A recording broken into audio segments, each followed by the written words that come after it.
বন্ধু, আজকে আমি একটা ভিডিও করছি যেটা অত্যন্ত গুরুত্বপূর্ণ ভিডিও। আমরা সোলার প্যানেলকে ব্যবহার করতে গেলে কিন্তু এটার দরকার হয়। এটা একটা মাল্টিমিটারের আপনি মডেল নাম্বার দেখছেন A8330L। তো এটার ব্যবহার না শিখলে কিন্তু আপনি কিন্তু কিছুতেই সোলারের সম্বন্ধে কিছু আইডিয়া নিতে পারবেন না। এখানে ভোল্টের কথা বলা আছে এবং এখানে অ্যাম্পিয়ার মাপার জন্য দেখেন 10 অ্যাম্পিয়ার লেখা রয়েছে। এছাড়াও এখান থেকে ওহম মাপা যায়, অর্থাৎ রেজিস্ট্যান্সও মাপা যায়। তো আমরা কিভাবে ভোল্ট মাপা হয় সেটা আগে আমরা শিখে নিচ্ছি। এখন এইখানে দেখুন এই নব রয়েছে, নবের এখানে একটা ছোট্ট দাগ রয়েছে। এটা দিয়ে এখন মেশিনটাকে অফ করা আছে। আর হোল্ড যদি আমরা চাপি, মেশিনে হোল্ড চাপা থাকলে আমরা যে রেজাল্টটা দেখব সেটা কিছুক্ষণের জন্য হোল্ড হয়ে থাকবে। আর এই যে পাশে একটা দেখুন লাইট আছে, এটা দিয়ে ভেতরে যে লাইট এই যে স্ক্রিনটাতে লাইট করার জন্য থাকে। তো আমরা আর এখান থেকে সাউন্ড বেরোয়। তো যাই হোক, আমরা এখন ভোল্ট কিভাবে মাপে একটা ছোট ব্যাটারি থেকে তার কি ভোল্ট আছে দেখব। তো এখানে আমরা যেটা করব সেটা হচ্ছে যে ভোল্ট মাপতে গেলে এখানে রেড কালারটাকে যে ভি ওহম মিলি অ্যাম্পিয়ার লেখা আছে এখানে কানেক্ট করতে হবে। আর এখানটাতে এই কালোটাকে কমনে দিতে হবে, যে কমন লেখা আছে। তো এবার আমরা এই যে এটাকে এইগুলোকে আমরা কানেক্ট করে দিয়েছি, দেখতেই পাচ্ছেন। তো এবার আমরা মেশিনটাকে চালু করি। এইটা 12 ভোল্ট, যেহেতু যত ভোল্টের আমরা মাপবো তার থেকে একটু বেশি ভোল্ট পর্যন্ত এটাকে চালু রাখতে হবে। ধরুন এখানে যেহেতু 12 ভোল্ট আছে, 2 ভোল্ট থেকে মাপা যায়। তো আমরা এখানে 12 ভোল্টের যেহেতু ব্যাটারিটাকে মাপবো, তাই জন্য আমরা এটা 20 ভোল্টে রেখেছি। এবং এটাকে পজিটিভের মধ্যে রাখতে হবে, পজিটিভের জায়গায় পজিটিভকে লাগাতে হবে এবং নেগেটিভের জায়গায় নেগেটিভকে লাগাতে হবে। তাহলে আমরা দেখতে পাবো যে কত ব্যাটারি আছে। তো দেখুন এটা ঠিকঠাক কানেকশান হয়েছে এবং এখন এই ব্যাটারিটা কিন্তু 10.27 কিন্তু ব্যাটারিতে চার্জ রয়েছে।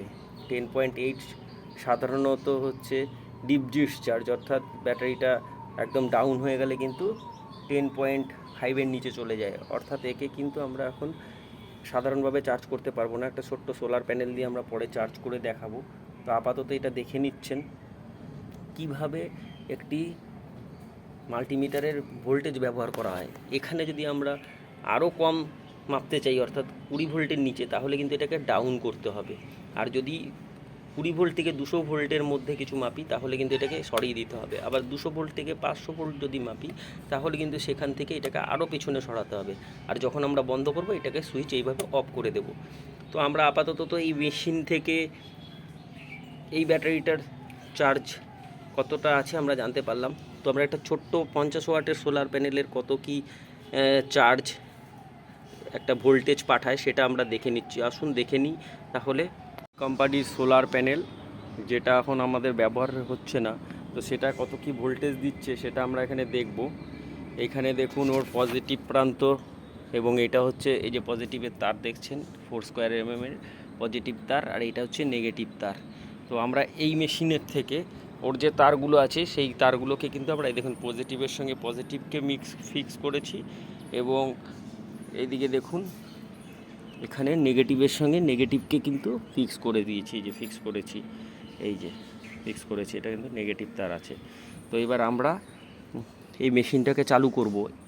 তবে একটুখানি জেনে রাখবেন, এই সব প্যানেল কিন্তু সাধারণত 20 ভোল্টের বেশি ভোল্টেজ দেয়। আকাশে প্রচুর মেঘ, সেই অবস্থাতেও কীরকম কি ভোল্টেজ দিচ্ছে সেটা আমরা দেখতে পাবো। এখানে আমি মেশিনটাকে চালু করি, আর এখানে দেখে নিন কমনে কিন্তু কালো লাগানো আছে আর এখানে লাল লাগানো আছে। তো আমরা স্টার্ট করি। কত থেকে নেব, যেহেতু আমরা 20 ভোল্টের বেশি মাপবো, তাহলে আমরা কিন্তু এটা 200 ভোল্ট পর্যন্ত নিয়ে ফিক্স করে দেব।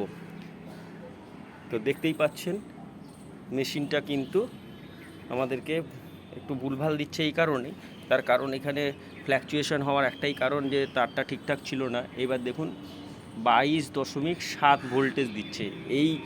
এই প্যানেলটা কিন্তু একটা 50 ওয়াটের প্যানেল 22.7 ভোল্টেজ দিচ্ছে। একটু রোদ থাকলে হয়তো এর থেকে আর একটু বেশি দিত। যাই হোক, আমরা কিভাবে আজকে 23.3 দিচ্ছে, দেখেছেন তো একটু বেশি হচ্ছে। তো যাই হোক, আমরা কিভাবে ভোল্ট মাপা হলো আমরা শিখে গেলাম। এর পরের ভিডিওতে অ্যাম্পিয়ার কিভাবে মাপা যায় সেটা আমরা শেখাবো।